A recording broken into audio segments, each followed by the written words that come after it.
Wrestling.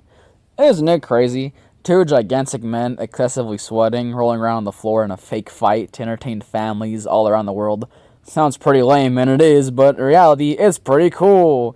I've been watching it since I was a kid, and that explains a lot about my personality, actually. And somehow, every year, it gets worse. Every year, you think to yourself, could it get better? And somehow, it gets worse. But hey, this list is supposed to be positive, I guess, or whatever. So let's talk about my top 5 favorite wrestling matches of all time. Hey yo, none of you care, but whatever. I like wrestling. Let's go. Number 5, John Cena versus CM Punk, Money in the Bank 2011. Hey yo.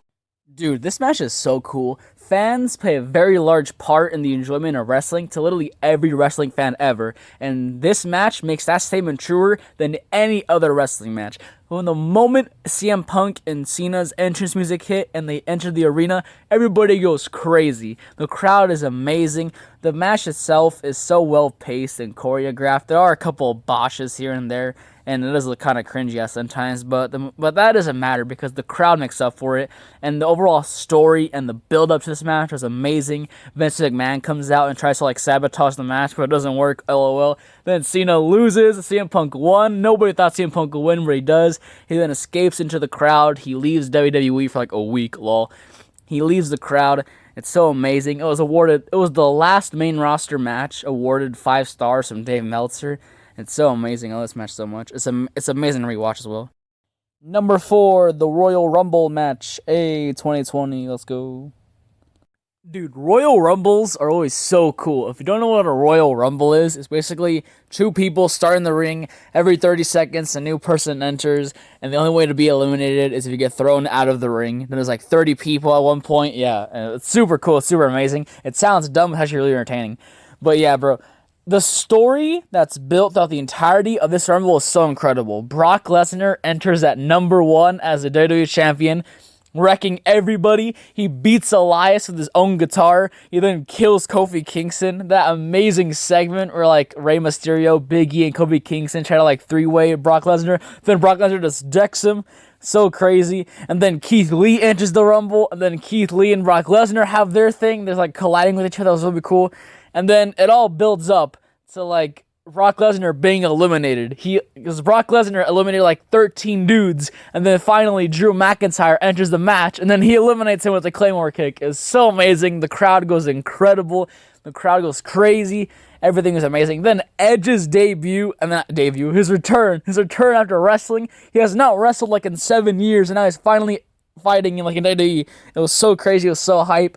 And then Drew McIntyre wins the Rumble as well. Back then, oh my god, it was so incredible, dude. This is an amazing Royal Rumble match. So hype. Yeah. Number 3, John Cena versus Seth Rollins versus Brock Lesnar, Royal Rumble 2015. Man, this match is so cool, dude. It has 3 of the best wrestlers in WWE today wrestling in a triple threat match, and it's so amazing. Once the action starts, it never stops. You got Brock Lesnar destroying John Cena, and then he destroys Seth Rollins, and then he destroys J&J Security. The amazing announce table spot, Brock Lesnar kicking out of everything. Oh, it was so incredible. Seth Rollins taking advantage of the different characters that each person has blend so nicely together in this match, including their work styles as well.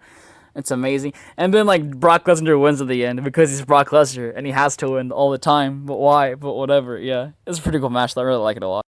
Number 2, Tyler Bate versus Walter, NXT UK Takeover Cardiff. This match screams epic. It goes for nearly 50 minutes of a crazy, strong style David versus Goliath story, and it's so amazing. The story told is so good. Walter, from the very beginning, starts dominating the match, putting his whole body weight on Tyler, and then, just kicking his face off, and then Tyler Bate, halfway through the match, just loses it and snaps. He starts taking steroid pill after steroid pill, and starts hoisting Walter, and body slamming him, jumping in the air. It's so crazy. Both these guys slap the heck out of each other's chest. They're all red after the match. The super risky spot of having the overhead suplex onto the floor, and then the even riskier spot that kind of didn't work, the power bomb to the apron, the power bomb to the post that nearly killed Tyler Bate. And then eventually at the end, Tyler Bate loses. Walter reigns supreme because it's an amazing match though. It was the right result. Walter should win, but it was so amazing. The crowd crowd makes this match so special because they start singing "Please Don't Take Me Home," which is like this UK chant. It's so amazing. Like, please don't take me home, please don't take me home. I suck at singing, but whatever, you got the point. Amazing match, superb, chef's kiss. Mwah. Number 1, Johnny Gargano versus Adam Cole, NXT TakeOver New York. You have two of the very best wrestlers in the history of NXT. Johnny Gargano, Adam Cole colliding with each other for 50 minutes. Literally. This match tells an amazing story on how Johnny Gargano refuses to lose. Finally, after all the years of Johnny Gargano wrestling NXT, he finally wins the championship for this 50-minute match. It's so crazy. The crowd is so hot and so into the match from the very moment the bell rings. Everybody's behind both these guys. And then kick out after kick out after kick out. Undisputed Era coming in and messing up Johnny Gargano. And then Johnny Gargano fights him off, which finally leads to the emotional ending of Johnny Gargano actually winning. Celebrating like Tommaso Ciampa and Candice LeRae.